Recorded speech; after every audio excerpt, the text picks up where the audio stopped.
Major Piyush ji. Radhe Radhe.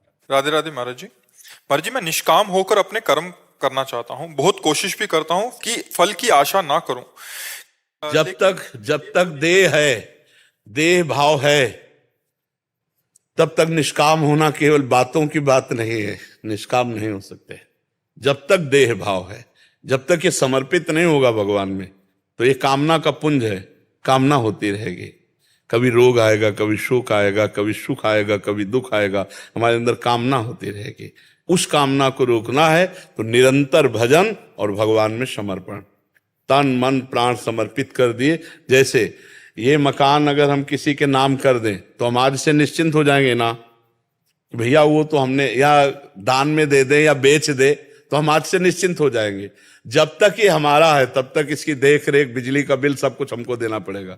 ऐसे ही जब तक शरीर में मैं भाव है तो कामनाएं बनी ही रहेंगी, कामनाएं नष्ट नहीं हो सकती।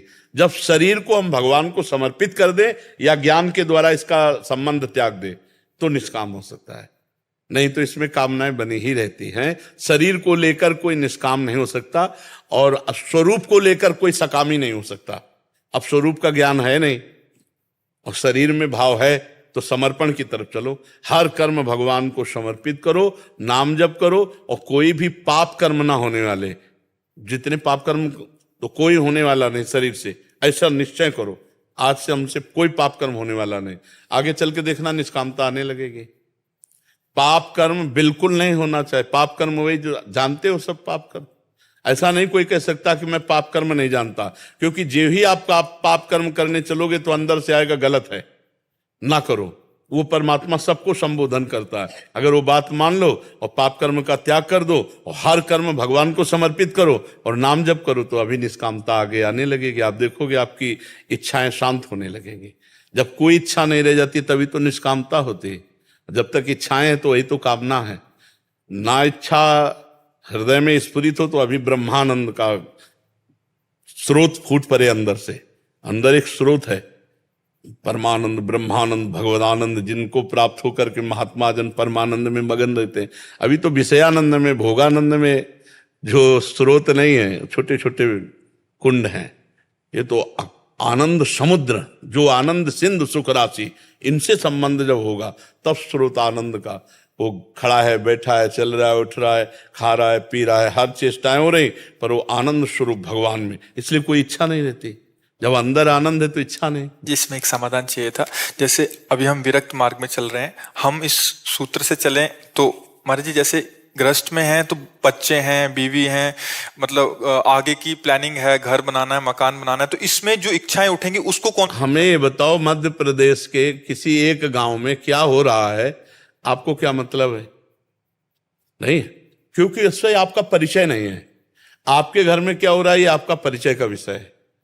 तो सब पूरे विश्व को जो चला रहा है, विश्व को जो पूर्ण कर रहा है, वही तुम्हारे घर के सदस्यों को भी पैदा किया, बनाया, तुमको भी बनाया और तुम्हारे को सामग्री दिए, उस पर विश्वास करके कि वो ठीक वही करेगा जिससे परम मंगल होगा।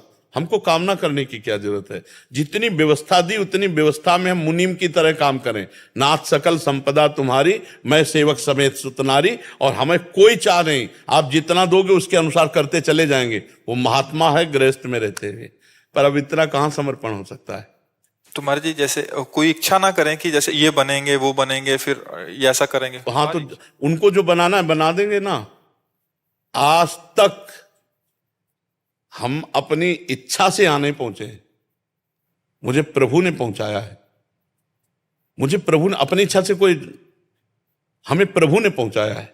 जहां हमारी शरीर की रहने की व्यवस्था और जहां स्वरूप ज्ञान की स्थिति, भक्ति की स्थिति, ये सब प्रभु की दी हुई। अपने तो बस ऐसे। तो अगर हम तैरना चाहें तो बड़े बड़े जंतुओं से भरे हुए समुद्र में हम मारे जाएंगे, और अगर जल जहाज में बैठ जाते हैं तो आराम से चले जाते हैं, कोई प्रयास तो नहीं करना पड़ता। प्रायः अहंकारी जीव कामना और कर्ता भाव लेकर के ही संसार में डूबता है, और ऐसे हो जाए तो ऐसे पार हो जाए। भगवान सबको पार कर रहे हैं, भगवान सब तुम्हारे अंदर शक्ति बुद्धि वही दिए हुए हैं।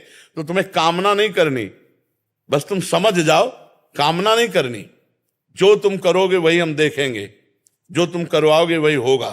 पर इस कोटि का समर्पण बहुत जोर की, सत्य इच्छा को प्रभु की इच्छा मान के उसमें कार्यरत हो जाए, मतलब कुछ तो मर्जी अंदर चलेगा, इसलिए उनकी तरफ नहीं, से।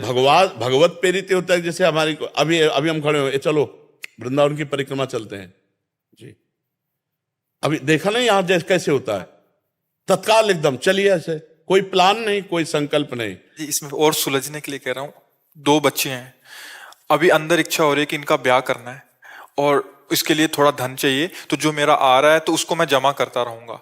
तो ये जो इच्छा हुई, ये इसको हम सत्य कुछ उसमें इच्छा का मतलब, इच्छा जो निषेध का विषय है कि मैं ये भोगूं, मैं ये देखूं, मैं ये चखूं, मैं ये सूंघूं, ये जो इच्छा है परमार्थ में ये बाधक है। जो जैसी परिस्थिति में भगवान ने मुझे दिया है उसी परिस्थिति के अनुसार विचार पूर्वक कार्य करना, वो इच्छा नहीं कहा जाता, ये विचार है कि अगर हमें प्रभु ने 100 रुपया दिया और 2 बच्चे दिए हैं तो हमको उनको पढ़ाना लिखाना भी है, इनको भोजन व्यवस्था भी करनी, इनकी सारे कार्य प्रणाली, तो 50 इसमें रख देते हैं, 25 की भोजन व्यवस्था कर लेते हैं, 25 की ये व्यवस्था कर लेते हैं। ये विचार जो चल रहा है ये हमारे भगवान के द्वारा दिया हुआ बुद्धि से विचार है, उसके अनुसार हम चले। जो इच्छाएं निषेध की गई हैं कि जैसे पराई स्त्री को देखा भोगने की इच्छा हुई, जैसे पराये धन को देखा छीनने की इच्छा हुई, जैसे विशेष विशेष प्रकार के नशा या विशेष विशेष प्रकार के भोग या विशेष किसी पद में जाने की, ये नहीं इच्छा होती, भक्त के हृदय में नहीं होती।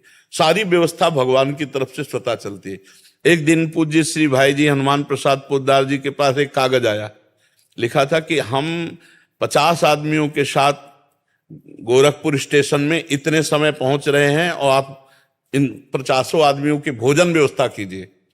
भाई जी गीता वाटिका में थे और उन्होंने देखा कि सुबह लेटर मिला, 2-3 घंटे का समय था गाड़ी आने का, तो उनका हम क्या कर सकते हैं 3 घंटे, 50 आदमियों की व्यवस्था, माता जी के साथ एकांत में, राधा बाबा हर समय भजन परायण, तो उनका जिन्होंने लेटर भेजा वही व्यवस्था करें। ठीक 2 घंटे बाद एक खड़खड़ा भर करके खीर पूड़ी कचौड़ी सब्जी आई भाई जी के पास। भाई जी ने कहा कैसे? तो बोले आज हमारे यहाँ उत्सव था, तो हुआ गीता वाटिका में जितने भी साधक जो भी पाना चाहे तो करीब 60-70 आदमियों का भोजन इसमें है। बोले हाँ हाँ तुरंत ले चलो स्टेशन, ले चलो स्टेशन, और स्टेशन, और खूब उन सबको पवाया और बच गया। ये किसकी व्यवस्था थी? भाई जी को भरोसा था जिसने लेटर दिया है वही भोजन व्यवस्था भी करेगा। नरसिंह मेहता जी के पास भात भरने के लिए उनके बेटी के, तो बोले जिसने ये सब लिखा है वही व्यवस्था करेगा। द्वारिकाधीश ने जो चीज लिखी थी उससे 10 गुना चीजें भात में दी। हमारा विश्वास होना चाहिए, हमारा विश्वास होना चाहिए। देखो हम आपको पक्की बात कहते हैं, अगर आपका विश्वास है कि ये परिवार भगवान का है, भगवान ने दिया है, तो समय पर ऐसे खेल होंगे कि आपको लगेगा प्रभु ये तो सिर्फ आप कर रहे हो, सिर्फ आप कर रहे हो, मैं कहीं नहीं हूं, ये सिर्फ आप कर रहे हो। पक्की बात कह रहा हूं। इसलिए जब तक हमें भगवान पर समर्पण नहीं है तब तक हम अच्छी इच्छाएं करें, बुरी इच्छाओं का त्याग करें, और जब समर्पण हो जाएगा तो अच्छी इच्छाएं भी समर्पित हो जाएगी। फिर विचार आएगा। अब जैसे विचार आया कि यार भगवान देखेंगे, हम क्या करेंगे, अब ये विचार तो भगवान ने तो दिए और निश्चिंत हो गए। मतलब अगर यही चीज शाम के खड़खड़ाता तो बात बिगड़ जाती, लेकिन 2 घंटे में आया है, 2 घंटे में सब ताजी चीजें कि पहले गीता वाटिका ले जाओ, भाई जी पहले पाए गए सब। महाराज जी वृंदावन वास की इच्छा रखनी चाहिए।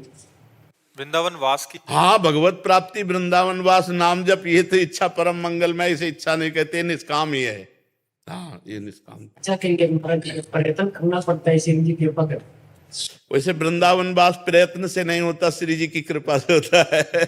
जिनको वृंदा विपिन है कृपा तिनहि की होए, वृंदावन में तवई तो रहन पाई है सोए, कृपा से ही होता है।